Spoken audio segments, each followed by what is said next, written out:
पण कुठलाही आरोग्याची सुविधा केली नाही असं त्यांनी तिकडे भाषण केलं. एक फोटो दाखवता येईल का? दाखवा ना. लागलं का?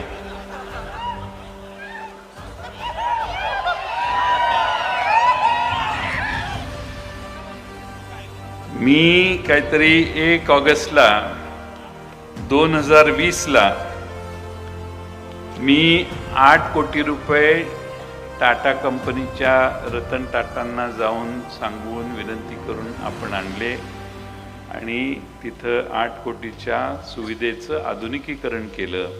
आज महाराष्ट्रातलं सगळ्यात उत्तम सुविधा असणारं उपजिल्हा रुग्णालय म्हणजे उरण ईश्वरपूरचं आहे आणि त्याच्या उद्घाटनाला मी त्यांना घेऊन गेलेलो.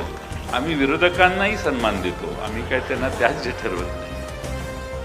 पण माझ्यासमोर आल्यावर माझ्याशी सगळे चांगले वागतात. मागं काय का शिवाय देणार.